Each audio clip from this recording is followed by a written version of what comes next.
Hello students, welcome to the class 10+2 physics unit 1। आज हम शुरुआत करने जा रहे हैं यूनिट 1 का chapter 1 electric charges and fields. तो आज हम पढ़ेंगे व्हाट इज इलेक्ट्रिक चार्ज।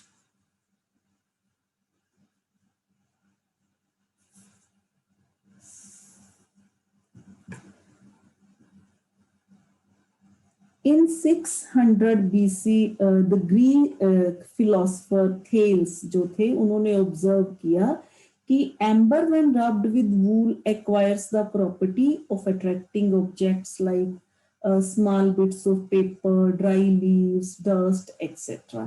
इसके अलावा और भी बहुत सारे सब्सटेंसेस हैं जो अगर किसी और सब्सटेंस के साथ रब किए जाते हैं तो उनमें प्रॉपर्टी आ जाती है दूसरे ऑब्जेक्ट्स को अट्रैक्ट करने की। तो so we can say that these substances are electrically charge. जैसे आपने देखा होगा कई बार हम क्या करते हैं, जैसे आप कैंडी खाते हो, आप किसी आप देखा होगा बुक पे लैमिनेशन होता है तो वहां पे ना जो रैपर होता है या उसकी शीट उतर जाती है तो वो आपकी स्किन के साथ वो चिपकनी शुरू हो जाती है। तो दिस इज स्टैटिक इलेक्ट्रिसिटी। ये किस कारण चिपकती है? क्योंकि इसमें इलेक्ट्रिक चार्ज जो है वो डेवलप हो जाता है। तो आज हम इन्हीं सारी चीजों के बारे में है जो वो पढ़ेंगे। तो सबसे पहले इलेक्ट्रिसिटी डेवलप्ड ऑन ऑब्जेक्ट्स। जब ऑब्जेक्ट्स जो हैं वो रब किए जाते हैं किसी दूसरे ऑब्जेक्ट्स के साथ तो उस इलेक्ट्रिसिटी को, जो इलेक्ट्रिसिटी या जो चार्ज जिसके कारण वो बॉडी चार्ज हो जाती है, उसको हम क्या कह सकते हैं? उसको हम कहते हैं स्टैटिक इलेक्ट्रिसिटी और फ्रिक्शनल इलेक्ट्रिसिटी। तो द इलेक्ट्रिसिटी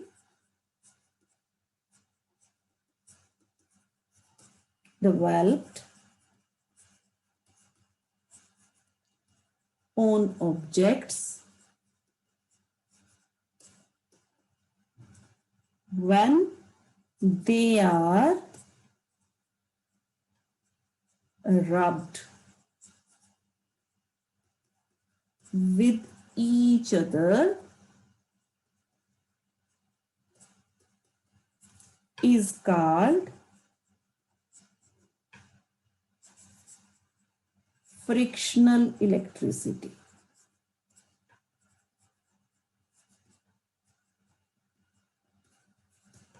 और static electricity.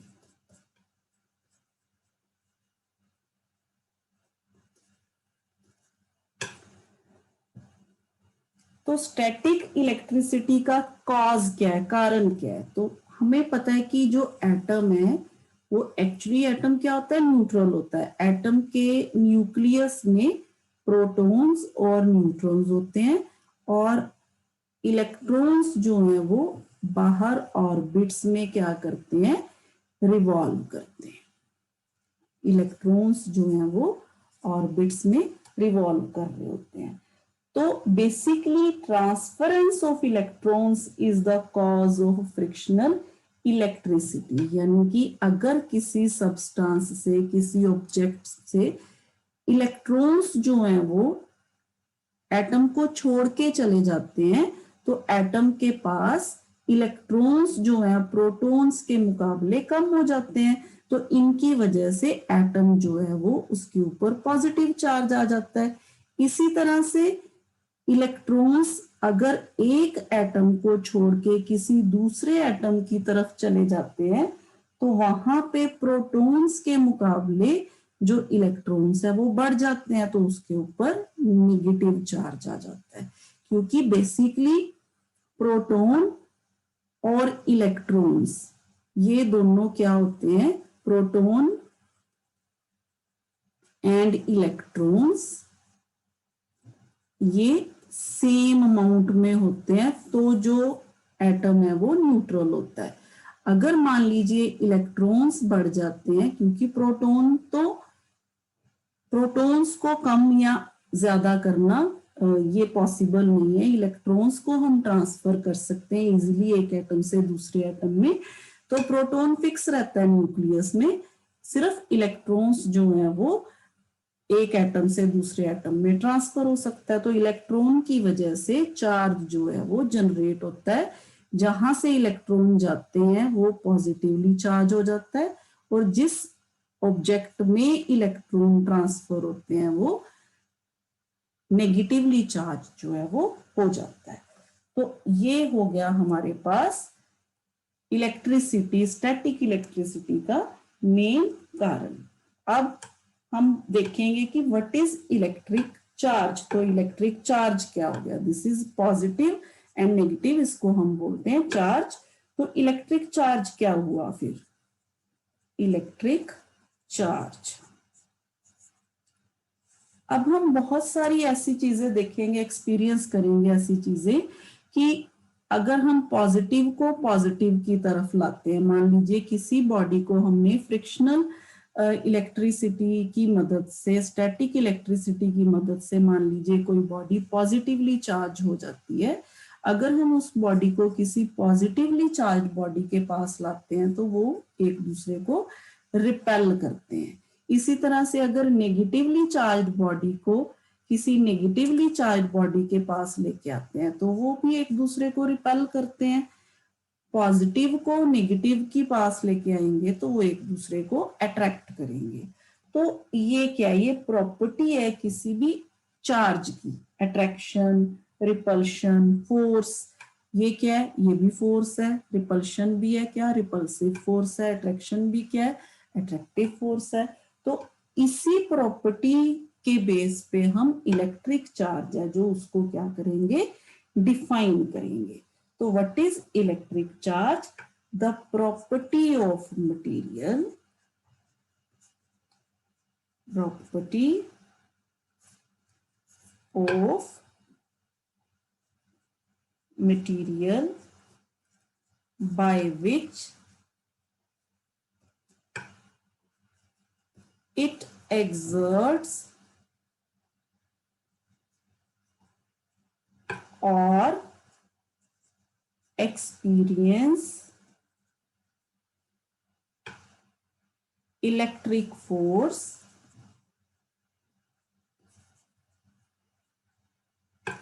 is called electric charge.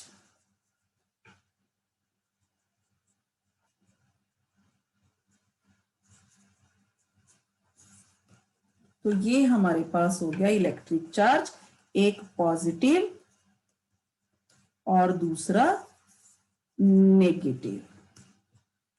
तो इसी तरह से हम इलेक्ट्रोस्टैटिक्स कहते हैं the branch of physics which deals with the study of charge at rest, यानी कि जो चार्जेस एट रेस्ट है उसको स्टडी करे, उसको हम क्या कहते हैं, ब्रांच को, फिजिक्स की ब्रांच को इलेक्ट्रोस्टैटिक्स कहते हैं। और force, fields and potentials due to these charges, इनका क्या इफेक्ट होता है, इन सारी चीजों को इसमें इलेक्ट्रोस्टैटिक्स में क्या किया जाता है, जो है वो डिस्कस किया जाता है। तो यहां से हम देखेंगे अब इंपॉर्टेंट फैक्ट्स अबाउट चार्ज, और इसके बाद हम देखेंगे कि किस तरह से चार्ज जो है वो एक बॉडी से दूसरी बॉडी में जो है वो ट्रांसफर किया जा सकता है। तो basically there are 3 ways to transfer charge. First is charge by friction, second is charge by induction, and third is charge by conduction or charge by contact। इसको हम charge by conduction भी है जो वो बोल देते हैं। तो ये हम बारी बारी से तीनों चीजें जो है वो डिस्कस करेंगे। इससे पहले हम देखते हैं कि जो जो हमने चार्ज के बारे में देखा, फैक्ट्स अबाउट चार्ज।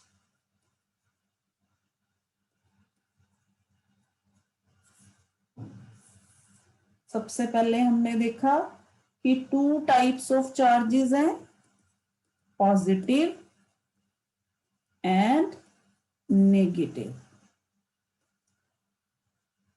नेक्स्ट हमने देखा कि पॉजिटिव पॉजिटिव को रिपेल करता है, नेगेटिव नेगेटिव को रिपेल करता है। तो इससे ये हुआ कि अनलाइक चार्जेस जो है वो अट्रैक्ट करेंगे एक दूसरे को, जैसे पॉजिटिव और नेगेटिव, ये दोनों एक दूसरे को अट्रैक्ट करेंगे। और लाइक चार्जेस जो है वो विल रिपेल ईच अदर।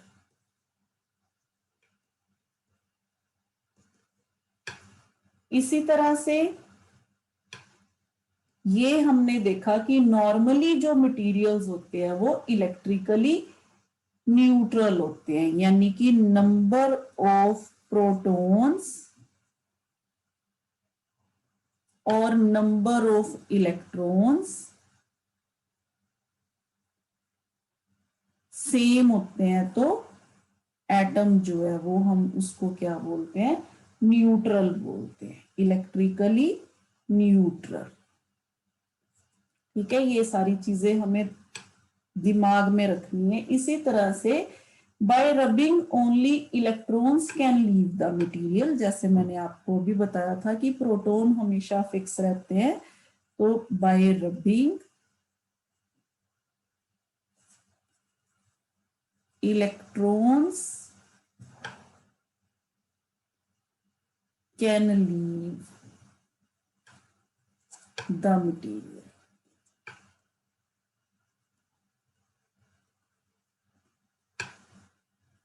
तो जहां से इलेक्ट्रॉन्स लीव करेंगे, अगर मान लीजिए ए से इलेक्ट्रॉन जो है वो लीव कर रहे हैं, तो ए के ऊपर पॉजिटिव चार्ज आ जाएगा। मान लीजिए ए से बी पे इलेक्ट्रॉन जो है वो ट्रांसफर हो गए, तो यहाँ पे नेगेटिव चार्ज आ जाएगा। तो इस तरह से ये हो गया चार्जेस के सम जो प्रॉपर्टीज या फैक्ट्स। इसी तरह से हम ये भी कहेंगे कि electric charge is a scalar quantity. Electric charge is a scalar quantity. तो यहां पे हम देखेंगे अब मेथड्स। सबसे पहले चार्जिंग बाय फ्रिक्शन। अब चार्जिंग बाय फ्रिक्शन में मान लीजिए हमारे पास कोई प्लास्टिक की रॉड है, अगर हम उसको किसी क्लॉथ के साथ रब करेंगे, तो रब करने से क्या होगा, जो इलेक्ट्रॉन्स हैं वो रॉड से क्लॉथ की तरफ जो है वो मूव कर जाएंगे। तो इलेक्ट्रॉन्स रोड से क्लॉथ की तरफ गए, तो यहाँ पे रोड के ऊपर पॉजिटिव चार्ज आ गया, और क्लॉथ जो है वो पहले न्यूट्रल था, अब इस पे एक्सेस जो है नेगेटिव चार्जेस जो है वो आ गए। तो अब जब इलेक्ट्रॉन्स ट्रांसफर होते हैं किसी एक मटेरियल से दूसरे मटेरियल पे, तो इलेक्ट्रॉन्स की जहां से इलेक्ट्रॉन ट्रांसफर हुए वहां पे इलेक्ट्रॉन्स के जो नंबर है वो कम हो जाते हैं प्रोटॉन्स के मुकाबले, और जहां पे ट्रांसफर हुए इस यहाँ पे इलेक्ट्रॉन्स जो है उनके नंबर बढ़ जाते हैं। तो इलेक्ट्रॉन्स, अगर हम प्रोटॉन्स और इलेक्ट्रॉन्स की बात करें, प्रोटॉन जो होता है उसको हम प्लस ई से बोलेंगे कि पॉजिटिव चार्ज जो है इलेक्ट्रॉन जो है वो पोजेस करता है, पॉजिटिव चार्ज जिसको हम प्लस ई से लिखेंगे, और जो प्रोटॉन है उसको प्लस ई से, और इलेक्ट्रॉन जो है वो माइनस ई से। तो an electron possesses negative charge minus E and a proton possesses positive charge plus E। और अगर हम मैग्नीट्यूड की बात करें तो चार्ज का मैग्नीट्यूड 1.6 इंटू 10⁻⁻⁻19 कूलम होता है। ये हम आगे जाके डिटेल में भी पढ़ेंगे। मान लीजिए प्रोटॉन है, तो प्रोटॉन को हम यहाँ पे प्लस 1.6 इंटू 10⁻⁻19 कूलम लिखेंगे प्रोटॉन के ऊपर चार्ज। अगर इलेक्ट्रॉन के ऊपर चार्ज है तो हम उसको -1.6 इंटू 10⁻⁻19 कूलम जो है वो लिखेंगे। लेकिन चार्ज का मैग्नीट्यूड जो है वो हमेशा सेम होता है। तो यहाँ पे चार्जिंग बाय फ्रिक्शन में इलेक्ट्रॉन्स के ट्रांसफर की वजह से एक बॉडी पॉजिटिवली चार्ज हो गई और एक बॉडी नेगेटिवली चार्ज हो गई। अब नेक्स्ट मेथड में जो है हमारे पास चार्जिंग बाय इंडक्शन, इसको हम इंडक्शन मेथड बोल रहे हैं। तो इंडक्शन मेथड में क्या किया हमने, जैसे मान लीजिए हमने किसी रॉड को, जैसे एबोनाइट रॉड है, इसको हम अगर सिल्क के साथ हम इसको रब करें तो एबोनाइट पे क्या है हमारे पास नेगेटिव चार्ज आ गया, और इसके ऊपर हमारे पास नेगेटिव चार्ज आने की वजह से ये जो है नेगेटिवली चार्ज रॉड को हम अगर मान लीजिए यहाँ पे किसी स्फीयर जो कि पहले क्या था न्यूट्रल था उसके पास हम लेके आते हैं, टच नहीं करना इसको नोट बाय टचिंग,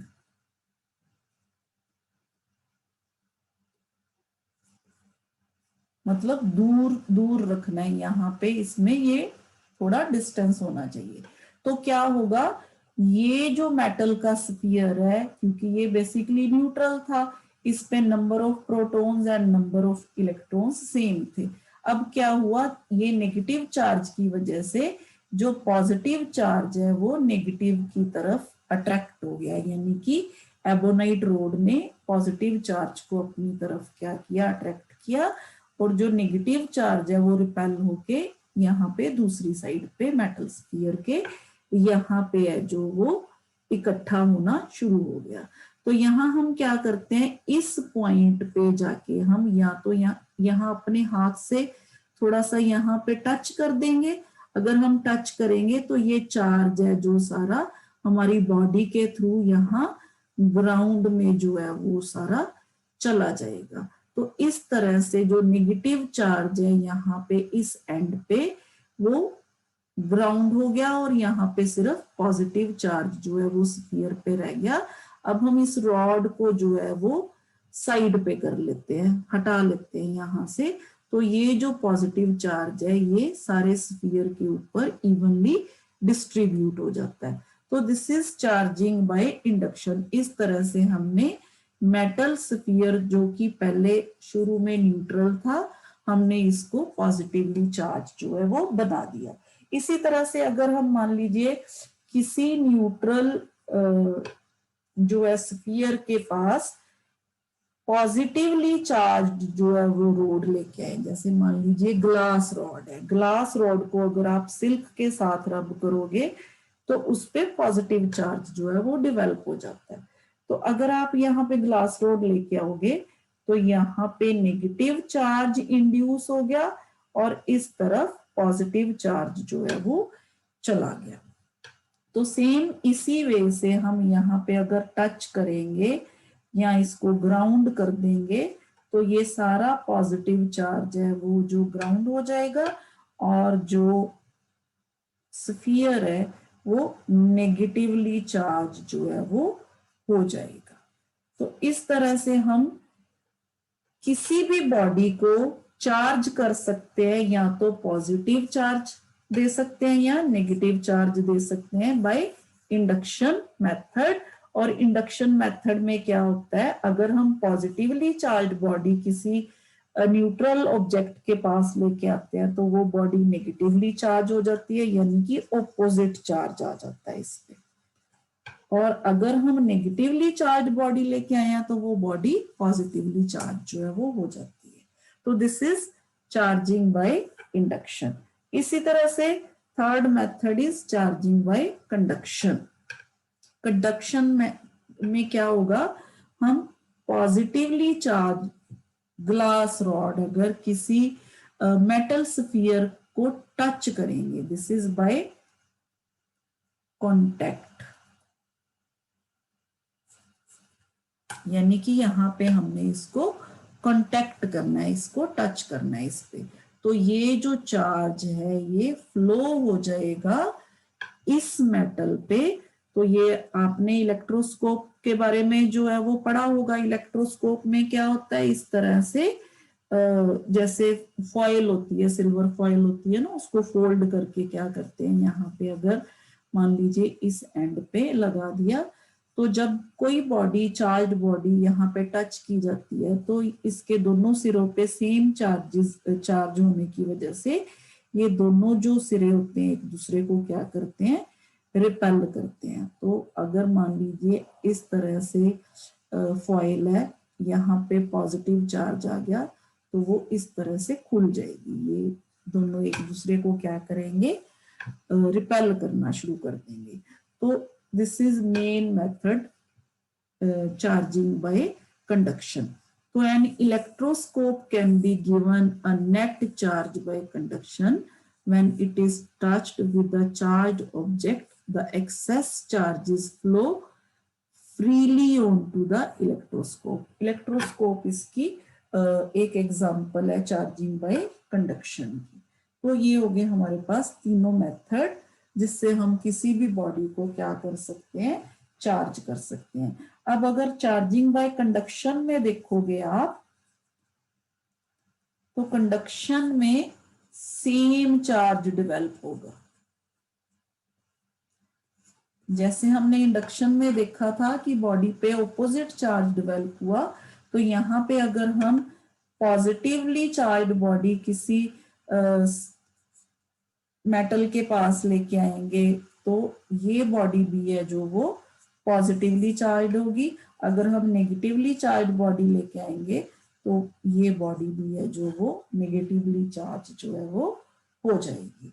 तो this is charging by conduction. तो अब हमने तीनों मेथड्स देखे, conduction, induction and friction.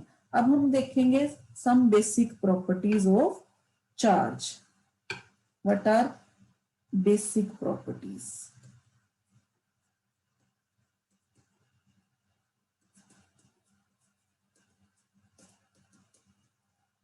of charge? Very important topic है ये बेसिक प्रॉपर्टीज में। तो बेसिक प्रॉपर्टीज में हम पढ़ेंगे सबसे पहले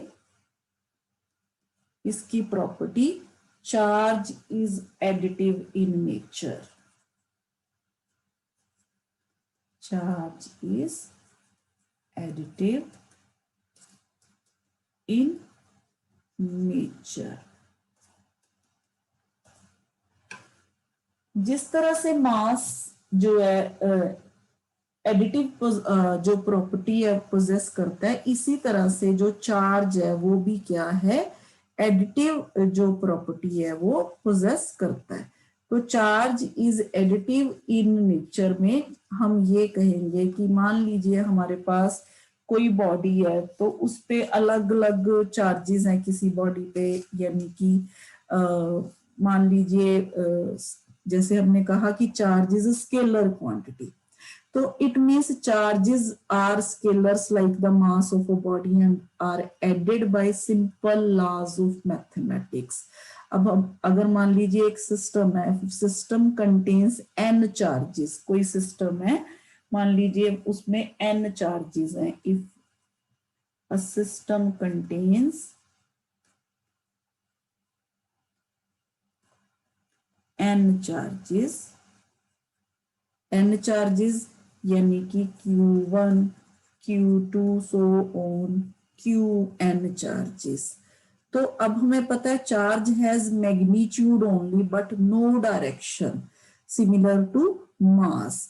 तो जैसे हमें पता है कि मास है जो वो हमेशा पॉजिटिव होता है, पर यहाँ पे चार्ज जो है वो पॉजिटिव भी हो सकता है और चार्ज जो है वो नेगेटिव भी हो सकता है, यानी कि चार्ज पॉजिटिव और नेगेटिव दोनों तरह के जो बिहेवियर है वो पोजेस करता है। तो यहाँ पे हम मान लीजिए हमारे पास किसी बॉडी पे जैसे मान लीजिए +Q चार्ज है, -2Q चार्ज है, कहीं पे +3Q चार्ज है, इस तरह से मान लीजिए ऐसे चार्ज जो है वो बिखरा हुआ है। तो एडिटिव प्रॉपर्टी क्या कहती है हमें कि टोटल चार्ज जो होगा वो इन सारे चार्जेस का सम होगा। जैसे Q is equal to Q1 plus Q2 plus Q3 plus so on, जितने भी चार्जेस हैं, ठीक है। अब जैसे यहाँ पे हमारे पास एग्जांपल है, मान लीजिए ये तीनों चार्जेस हैं, तो यहाँ पे हमारे पास जो चार्ज होगा total plus 1Q minus 2Q plus 3Q, तो यहाँ पे हमारे पास कितना हो गया 3 और 1 4, 4 में से 2 माइनस 2, तो यहाँ पे प्लस 2Q। तो इस तरह से, जिस तरह से हम स्केलर्स को ऐड करते हैं, इसी तरह से हम चार्जेस जो है वो हम उनको भी क्या कर सकते हैं, ऐड कर सकते हैं। तो total charge on an object is equal to the algebraic sum of all the electric charges distributed on the different parts of the object. So this is additive property of charge. Next is quantization of charge. बहुत ही important ये property है quantization. तो quantization of charge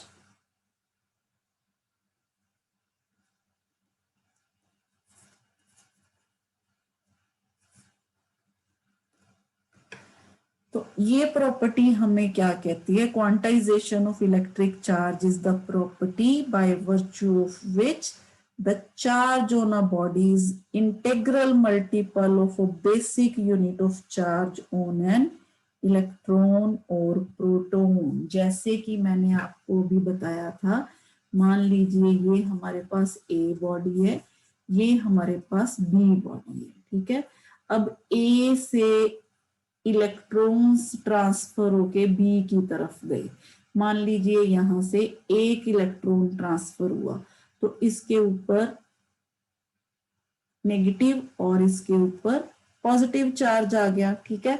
अब यहां से मान लीजिए एक इलेक्ट्रॉन ट्रांसफर हुआ, तो एक इलेक्ट्रॉन पे कितना चार्ज होता है, एक इलेक्ट्रॉन पे 1.6 इंटू 10⁻⁻19 कूलम चार्ज होता है।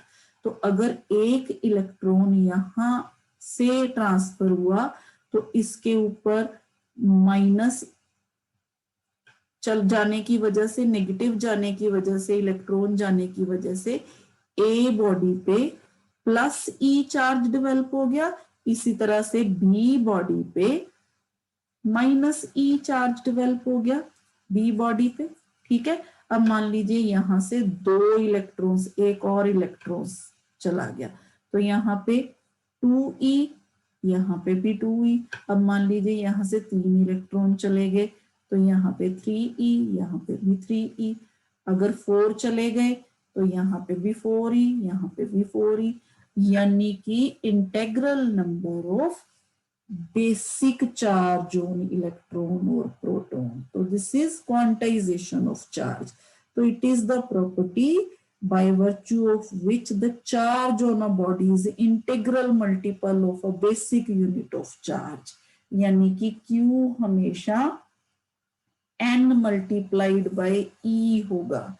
तो n multiplied by E में यहाँ पे जो E है वो ये वाली वैल्यू होगी, ठीक है। तो यहाँ पे हम कह सकते हैं कि electric charge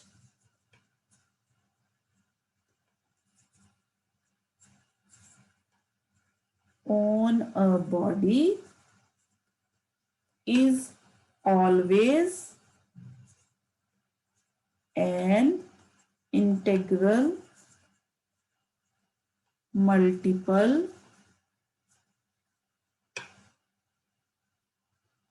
of E. E means basic charge or elementary charge of electron और प्रोटॉन। तो अगर हम इसको मैथमेटिकली लिखेंगे, Q is equal to plus minus NE, where N जो है वो 1 2 3 सो ऑन होगा, और E जो है वो ये वाली वैल्यू होगी, यानी कि 1.6 इंटू 10⁻⁻19 कूलम। तो चार्ज हमेशा 1 2 3, अब इलेक्ट्रॉन को हम तोड़ नहीं सकते, यानी कि जो चार्ज होगा हमेशा E का इंटेग्रल मल्टीपल होगा। यहाँ पे n की वैल्यू है जो वो हाफ या 3/4 ये नहीं हो सकती, ठीक है। तो this is quantization of charge, simple. Next is conservation of charge. Now, what is conservation of charge?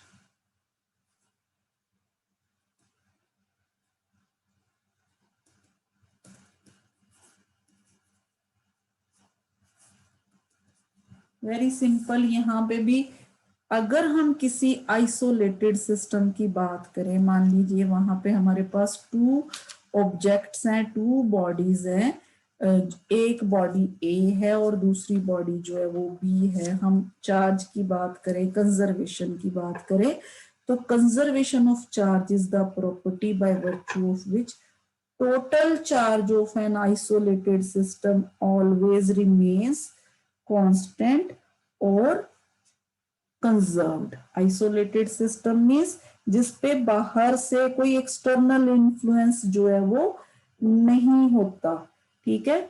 तो यहाँ पे हम ये भी कह सकते हैं कि चार्ज जो है it is not possible to create or destroy net charge carried by any isolated system।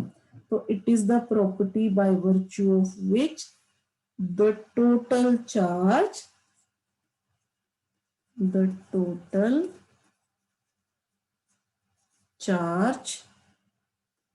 of an isolated system always remains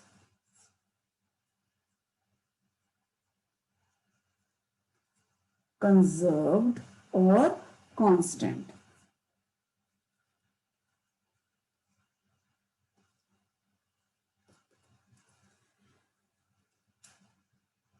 तो इसका मतलब क्या हुआ, ये वेरी सिंपल।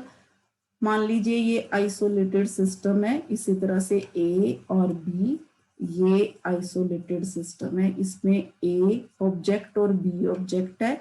अब जितना चार्ज जितने इलेक्ट्रॉन्स ए से बी में ट्रांसफर होंगे उतना ही यहाँ पे पॉजिटिव और यहाँ पे नेगेटिव चार्ज आएगा।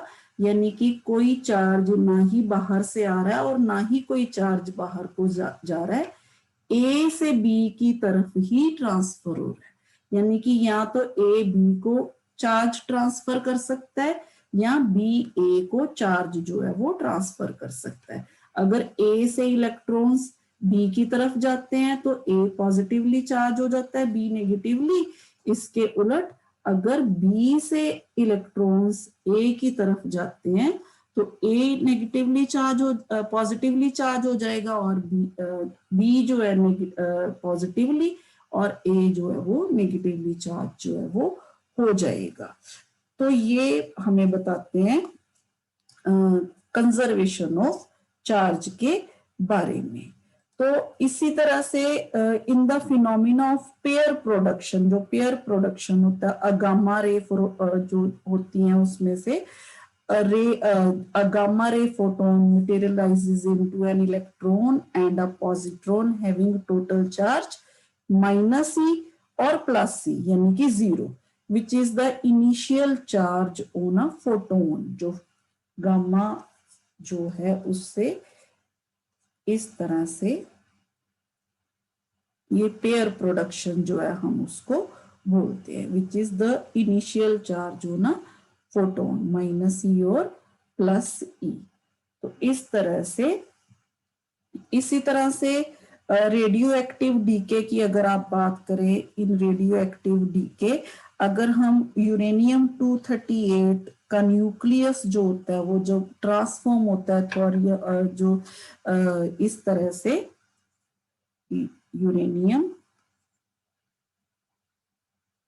ये हमने पढ़ा हुआ है बहुत बार, 90 234 प्लस हीलियम में 24 रेडियो एक्टिव डीके में।